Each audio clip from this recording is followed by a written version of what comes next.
미주복음방송 청취자 여러분 안녕하십니까? 스티브 황보의 미국을 읽다 시간입니다. 이 방송은 현 미국의 상황을 제대로 알고 급변하는 상황 속 크리스천들이 나아가야 할 방향을 성경적 관점에서 찾아보는 목적을 가지고 있습니다. 이 시간 함께하실 스티브 황보 장로님은 전 라팔마 시장과 오렌지 카운티 시 협의회장 역임 등 정치와 교육계에 다양한 경험을 가진 분입니다. 스티브 황보 장로님 나오셨습니다. 안녕하세요. 네, 안녕하세요. 네, 반갑습니다. 네. 자, 요즘에 가스값 오르는 거 보면은 정말 무섭습니다. 그런데 이 바이든 대통령이 어제 타운홀 미팅에서 이 가스값과 관련해서 흥미로운 말을 했네요. 예, 여러분 그 물가가 지금 계속 오르고 있고 특히 가솔린 가격이 상당히 올랐죠. 네. 여러분 우리 구동희 씨는 그 얼마까지 봤습니까 가격을? 직접 본 거? 거의 5불에 가까워진 거 가지고 것 같아요. 그거밖에 못 봤어요. 네. 저는 지난주에 이 LA 조금 외곽으로 갈 일이 있었는데 네. 갔더니 저는 5불 50선 주고 샀어요. 5불이 넘었군요. 네, 5불이 넘었고 그리고 지금 캘리포니아 주 내에 이제 조금 해안 지역인데 그 우리가 북가주 쪽으로 PCH 그 일본 그 하이웨이를 타고 쭉 올라가다 보면은 골다라는 도시가 있는데 거기서는 지금 한 주소에서 regular unleaded 그 가솔린 싼 거죠. 그게 6불 7불 69전. 말도 안 되네요. 그리고 프리미엄 제일 비싼 거는 8불 50전. 와. 네, 엄청나죠. 그러니까 계산해 보니까 이거 웬만한 거리 같으면 비행기 타고 가는 게 더 싸겠다. 그런 생각이 들더라고요. 정말 그렇겠네요. 예, 그러니까 이제 물가가 계속 올라가고 지금 우리가 방송을 몇 번 했지만은 물가에 오르는 것에 대해서 정부와 중앙은행에서는 이거는 일시적인 현상이다. 뭐 이렇게 이제 공급 라인에 문제가 있어서 그렇다 이런 식으로 설명을 해왔는데 어제 저녁에 말씀하신 대로 이제 CNN에서 그 타운홀 미팅을 하면서 바이든 대통령이 질문을 받았는데 이 자꾸 이제 가스 가격이 오른다는 것은 사실 돈이 있는 사람들에게는 별로 부담이 안 되죠. 네. 예, 그분들은 얼마든지 감당이 되는 것이니까. 그러나 가장 영향을 끼치는 것은 역시 수입이 적으신 분들에게 큰 영향을 끼치는 것인데 네. 그리고 이제 우리 난가주만 해도 어느 정도 여유가 계신 분들은 자기 직장이 있는 오렌지 카운티나 이런 곳 가까운 곳에서 살 수 있지만 집값이 아무리 비싸도 네. 그러나 이제 그렇지 않으신 분들은 집값이 너무 비싸니까 저게 외곽에 사시면서 출퇴근을 하시는 분들은 얼마나 많은 그 하루에 출퇴근 시간이 거리가 굉장히 길지 않습니까? 네, 네. 그런 분들이 타격을 입는 것이거든요. 네. 그런데 이제 그 가스 가격에 대해서 바이든 대통령이 질문을 받고 그분이 한 답을 보면은 그래요. 내가 볼 때는 2022년 내년까지 계속 오를 것 같고 네. 거기에 대해서는 지금까지 나는 아직까지는 short-term solution은 없다. 나는 아직 해답이 없다. 어떻게 해결해야 될지 모르겠다고 아주 솔직하게 얘기하더라고요.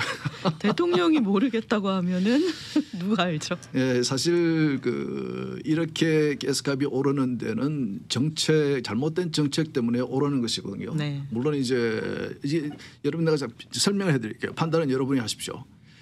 트럼프 대통령이 에너지 정책에 있어서 늘 주장했던 것이 미국에는 매장되어 있는 우리 국내에서 충분히 오랫동안 사용할 수 있는 기름과 가스와 그런 것들이 매장되어 있기 때문에 우리가 이 가스값이 이 에너지값이 오르고 내리는 것이 외국에 있는 다른 산유국들에 의존하지 않고 우리 미국 내에서 해결할 수 있고 늘 에너지 가격을 낮출 수 있는 에너지 인디펜던스라는 그 에너지 독립이라는 그런 에너지 정책을 썼거든요.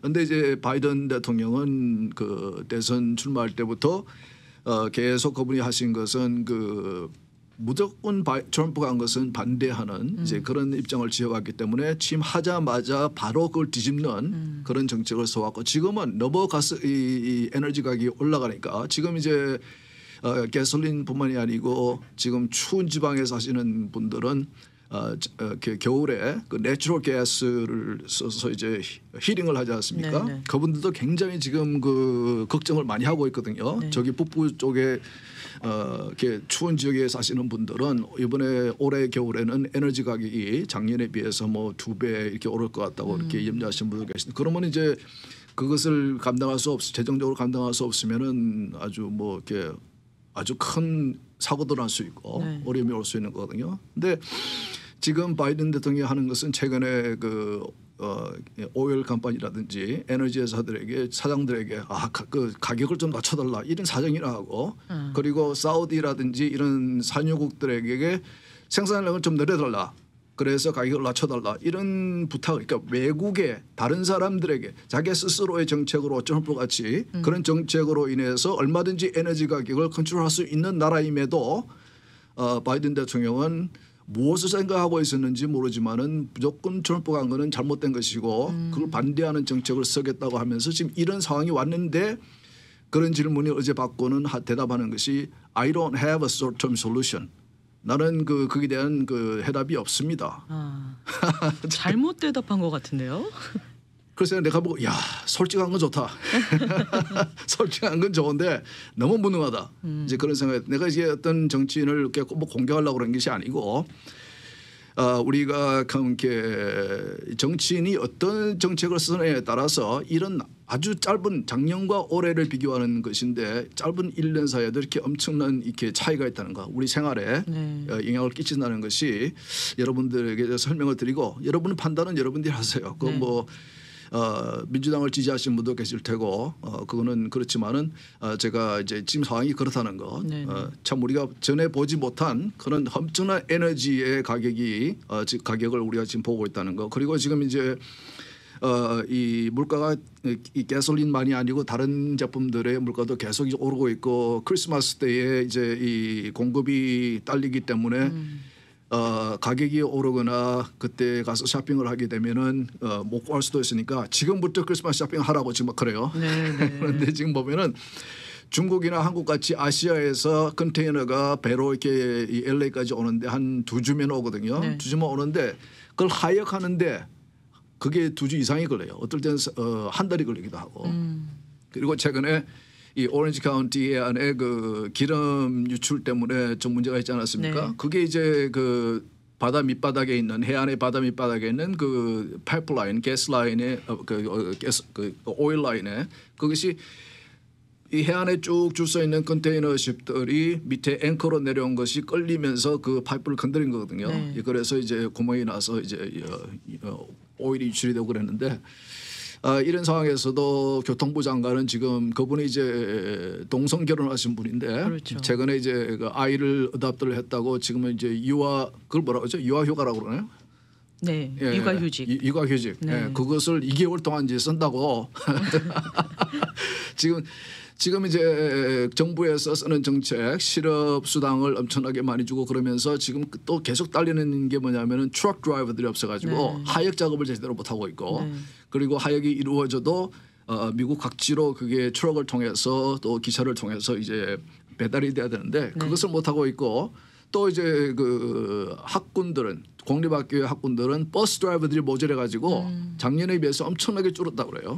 그래서 지금 이제 여러 가지 어려움이 겪고 있는데 이런 면에서 지금 총체적으로 바이든 정권이 1년도 안 된 정권이 지금 굉장히 어려움 속에 있고 여론조사가 나오는 걸 보면은 이 지지도가 계속 떨어지고 있고 지금 40% 이상으로 이하로 떨어지고 있는 것 같습니다. 맞습니다. 이 경제 정책과 관련해서 바이든 대통령이 계속해서 지금 지지율이 하락하고 있는 모습을 보이고 있는데 또 다른 문제가 있죠.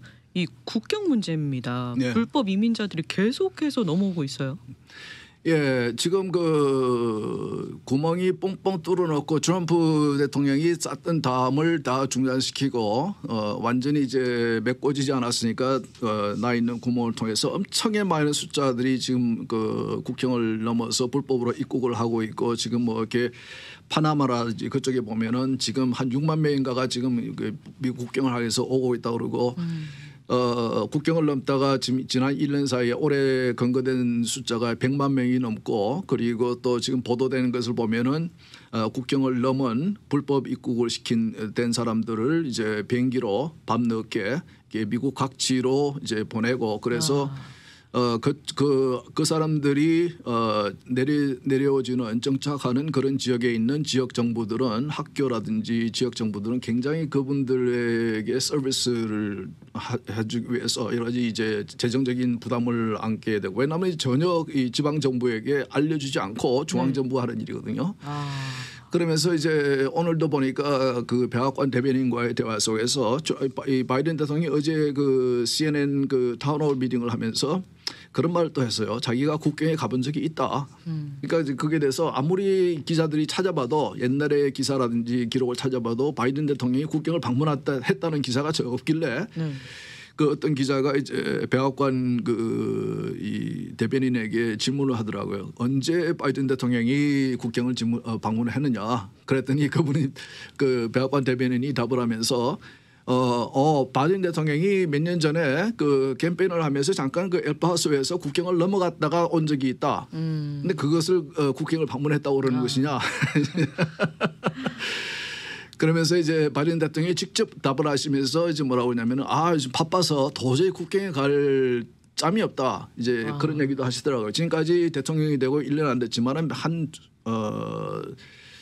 20 위켄드 정도 주말에마다 자기 집이 있는 델러웨어에 갔다가 그다음에 저기 캠프 데이비스에 갈 때도 대부분의 시간을 굉장히 주말에는 굉장히 많은 이제 그 자기 집이라든지 대통령 별장이라든지 그런 시간을 보내고 그리고 매일매일 대통령의 일정을 보면은 그렇게 바쁘지가 않거든요. 그런데 이렇게 엄청나게 많은 힘든 심각한 국경의 이슈가 있음에도 대통령이 그 국경에 갈 시간이 없다. 이제 이렇게 말씀하시는 걸 보면서 이분들은 이 정권은 오픈 보더 국경을 열어놓는 것이 그들이 의도적으로 원하는 것이 아닌가 이제 그런 생각이 들어요.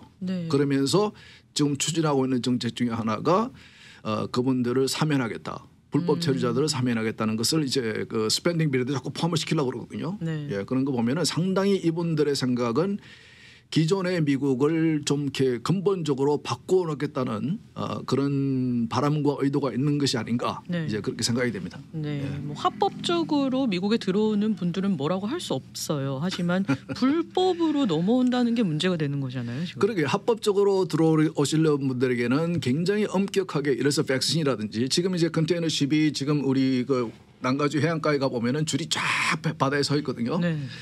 그분들이 몇 주 동안에 배에 묶여 있으면서 백신을 맞지 않았다는 이유 때문에 내리지도 못해요. 집으로 돌아가지도 못해요. 그런데 이 구멍을 뻥뻥 뚫어놓은 남부 멕시코 국경을 통해서 들어오는 불법 그 입국자들에게는 그런 검사도 하지 백신 테스트도 하지 않고 뭐 이런 거면서 그런 것이 너무나 이렇게 좀 의도적인 게 아닌가 좀 그렇게 의심이 됩니다. 자, 바이든 대통령의 이런 여러 가지 위기 속, 이 여러 면에서의 비난을 받고 있는 상황 속에 사실 문제가 되는 거는 내년 중간 선거예요. 이 모든 바이든 대통령의 이런 행정 정책들이 내년 중간 선거의 결과와 직결이 되기 때문에 지금 우려가 많이 나오고 있는데 내년 중간 선거를 앞두고 있어서 그런지 이 여러 가지 면에서 공화민주 양당이 참 확연하게 다른 차이를 보이고 있어요. 그 중에서도 이 자녀들에게 공립학교에서 가르치는 교육 이념 관련해서 굉장한 차이를 보이고 있는데 일단 이 민주당이 장악한 주에서 좀 놀랄 만한 보도들이 계속해서 나오고 있죠. 그 얘기를 하기 조금 전에 제가 이제 지난주에 조금 언급해드렸던 그 다음 주 화요일에 있는 버지니아주 주지사 선거에 방금 말씀하신 대로 제일 큰 이슈가 지금 이제 여론조사를 보면은 원래 그 버지니아주가 민주당이 이기는 주임에도 그리고 작년에 대선 때에도 바이든 대통령이 10% 차이로 이긴 주임에도 지금 현재 여론조사 나오는 걸 보면은 공화당 후보가 이제는 뒤집은 것으로 이기는 것으로 나오는 여론조사가 생기기 시작했거든요. 그런데 그렇게 역전을 하는 이 결정적인 이슈가 공립학교에 관한 것이었어요.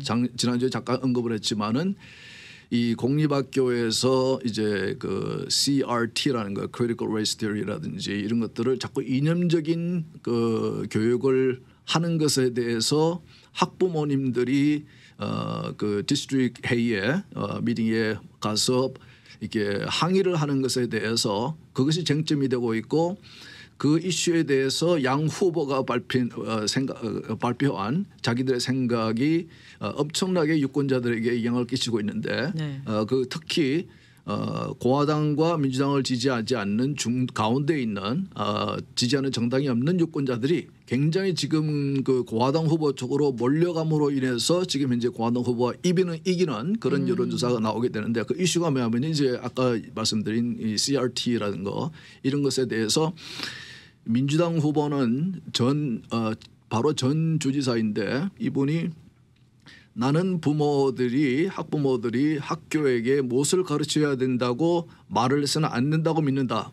이런 발언을 하는 것에 대해서 엄청나게 학부모들이 화가 났어요. 왜냐하면은 과거와 같이 공립학교가 이렇게 아카데믹한 학문적인 것만 뭐 영어, 수학, 뭐 과학 이런 학문적인 것만 가르치면은 전혀 문제가 안 되는데 그것만이 아니고 이념적인 것들을 어린아이들에게 부모가 집에서 무엇을 가르치는지 상관없이 자기들의 이념과 생각을 어릴 때부터 세뇌시키고 주입을 시키겠다는 그런 의도로 가지고 교육을 하고 있으니까 거기에 대해서 이제 공화당 그 후보는 그 부모들하고 생각이 같은 거죠. 네. 이제 텍스페어를 세금을 내시는 분들의 돈으로 인해서 운영이 되는 퍼블릭 스쿨에서는 부모들이 얼마든지 자기들의 입장을 자기들의 생각을 발표할 수 있고 주장할 수 있어야 된다는 이제 그런 생각이기 때문에 그래서 이제 방금 말씀하신 대로 이제 지금 우리가 미국에서 공립학교가 지금 어떤 식으로 흘러가고 있는가, 우리 크리스천들이 어떤 관점에서 봐야 되는가, 어떤 연묘스러운 점들이 있는가에 대해서 우리가 좀 생각해 볼 필요가 있을 것 같습니다.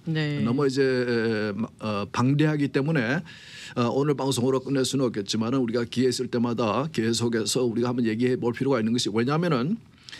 우리가 알다시피 어릴 때의 어떠한 게 정체성이나 생각이 확립되기 전에 자꾸 뭔가를 주입을 시키게 되면 그 아이들에게는 상당히 오랫동안 영향을 끼칠 수 있는 것이거든요. 그렇죠. 그래서 이념적인 것들 그런 것들은 사실은 우리 부모님들은 우리 스스로가 우리 아이들에게 집에서 가르치기를 원하죠. 특히 크리스천들은 그 기독교 이 성경적인 가치관이라든지 성경 말씀에 관한 것인지 하나님에 관한 것이라든지 그런 것들은 우리는 집에 가정에서 가정교육으로 아이들에게 가르치기를 원하지 그런 것들에 대해서 학교에서 내가 잘 알지도 못하는 선생님들이 그분들의 생각을 우리 아이들에게 내 아이들에게 주입을 시켜서 영향을 끼친다는 것에 대해서는 상당히 참 염려스러운 그런 상황이거든요. 그럼요. 그런데 그런 일들이 지금 이제 많이 그 미국 거의 전역에서 일어나고 있는데 특히 민주당이 장악을 하고 있는 그런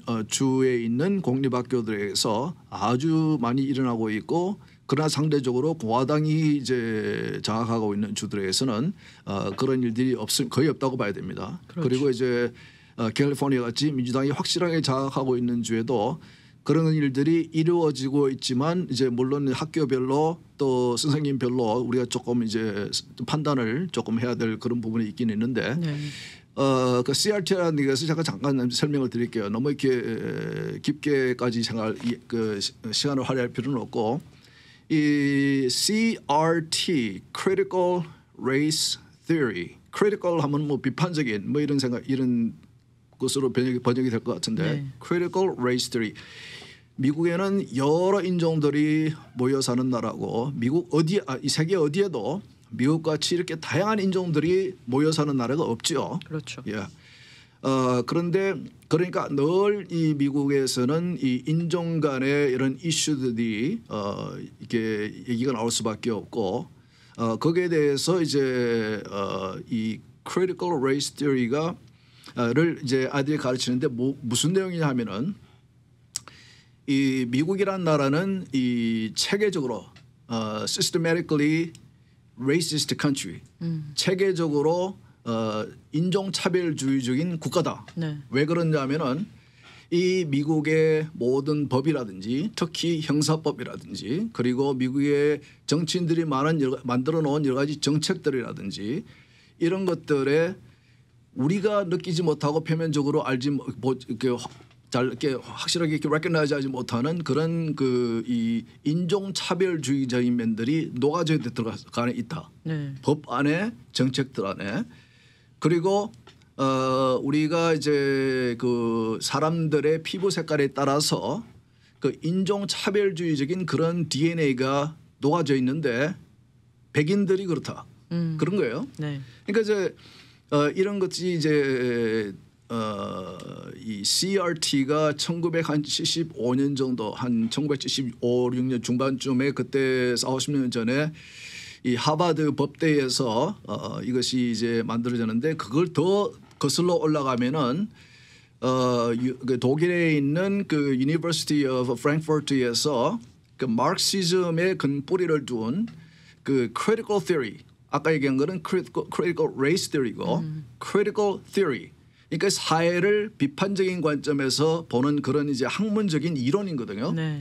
근데 그분들은 이제 뭐 어떤 관점에서 보냐면은 이 사회적인 갈등이라든지 사회적인 문제 이슈들을 볼 때에 그 근본적인 이유가 무엇인가에 대해서 이게 이론적으로 학문적으로 연구하면서 그분들이 만들어낸 이론이 이 사회 속에는 지배층이 있고 지배를 당하는 층이 있다. 그렇기 때문에 사회적으로 일어나는 이슈들은 그 지배층과 지배당하는 층의 갈등으로 인해서 일어나는 이슈들이 대부분이다. 이렇게 보는 거죠. 그런데 그것이 이제 법으로 들어가서 네. 그 critical legal theory라는 것을 생겨요. 이제 critical theory라는 것에서 파생되어 나온 그 여러 가지 이론들이 상당히 많이 있는데 그게 이제 그 이론이 여러 가지 법이나 이제 인종적인 문제나 여러 가지 이렇게 뭐 여성적인 문제나 이런 것들에 적용이 되면서 새로운 이제 이론으로 이제 파생이 되는데 그 critical legal theory를 보면은 법적으로도 법대에서도 학자들이 그 critical theory를 적용을 하면서 법 안에 있는 그런 이제 인종차별주의적인 그런 사회의 문제의 갈등을 일으킬 수 있는 그런 이제 지배층과 그 지배를 당하는 층의 그 차별을 두는 그런 법이인지 뭐 이런 것들을 이제 보는 거죠. 그런데 그것이 75년도쯤에서 40년 전에 이 미국의 다양한 인종들이 살아가는 미국에서 인종 간의 갈등 당시의 인종 간의 갈등이라고 하면 이제 흑인과 백인 간의 갈등이라고 보면 되겠죠. 예, 흑인과 백인 간의 갈등, 인종 간의 갈등에 있어서 이것을 어떻게 왜 이 갈등이 생기며 이걸 어떻게 해소해야 되는가에 그 연구하는 과정에서 그 critical theory를 적용을 시킨 거죠. 적용을 시킨 것이 이제 아까 말씀드린 대로 이 백인들이 세운 이 나라 미국 그리고 백인들이 지금까지 이제 유지해온 이 미국에 있는 이 건국 정신이라든지 법이라든지 형사법이라든지 여러 가지 정치인들이 만들어온 정책들이라든지 여러 가지 이 전반적인 면에 미국은 그 인종차별주의 그러니까 백인과 흑인을 차별하는 그런 요소들이 녹아져 들어가 있다. 이제 그렇게 자신들은 이론이지만은 자기들은 확신을 가지고 그런 것들을 우리 아이들에게 가르치되 아주 어릴 때부터 가르치겠다는 이제 그런 거예요. 그러니까 그런 것을 이제 자기들은 믿으니까 아이들에게 공립학교를 통해서 가르치겠다는 것이고 또 그 아까 말씀드린 대로 백인이면은 아이들 나이도 상관없이 백인이면은 너희들이 인식을 하고 있든지 상관없이 너희들 속에는 인종차별주의적인 oppressor 탄압하는 그런 사람들의 DNA 피가 흐르고 있다. 그리고 너희들 흑인들은 너희들은 탄압을 받고 있다. 그리고 피해자이고 그리고 도저히 미국에서는 성공할 수가 없고 이런 구조적인 이런 인종차별적인 나라가 미국이다. 그렇기 때문에 이 사람들은 어디까지 생각을 하냐면은 이런 이 인종차별주의적인 이 구조적으로 인종차별주의적인 미국을 뒤집어야 된다. 그러니까 지금까지가 우리가 알고 있는 미국은 잘못된 나라고 그래서 이런 나라는 없어져야 되고 새로운 나라로 거듭나야 된다. 이제 이런 생각을 하는 것 같아요. 근데 이제 뭐 이론으로 학문적인 이론으로 그런 주장을 하거나 말하는 거는 뭐 제가 이해를 하겠어요. 뭐 별의별 그 이론들이 나올 수가 있고 뭐 학자라는 것은 뭐 하는 직업 자체가 뭐 새로운 이론을 자꾸 새로운 것을 만들어내는 것이 학자들이고 하고 신학교에 가도 뭐 신학자들 중에서도 좀 이상한 이론을 만드는 사람들이 많이 있거든요.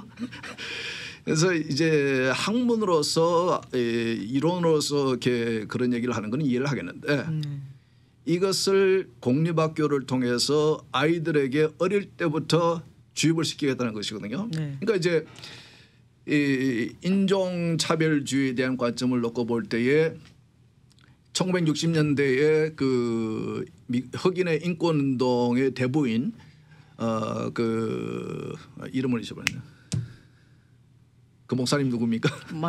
마틴 루터 킹 주니어 그분 목사님. 그분 목사님 제가 전에도 말씀드렸죠. 그분은 내가 꿈꾸는 미국은, 내가 꿈꾸는 나라는 내 자녀들이 그들의 피부 색깔로 인해서 판단을 받지 않고 그들의 인격의 내용에 대해서를 판단받는 나라가 되기를 나는 꿈꾼다.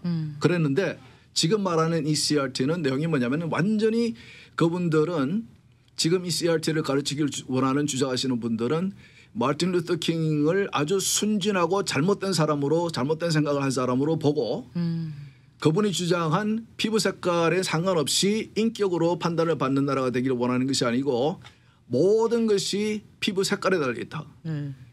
당신의 너 아이의 피부 색깔이 하얀색이면 너는 인종차별주의적인 그런 이제 지인을 가지고 DNA를 가지고 태어난 사람이고 그렇기 때문에 반성해야 된다.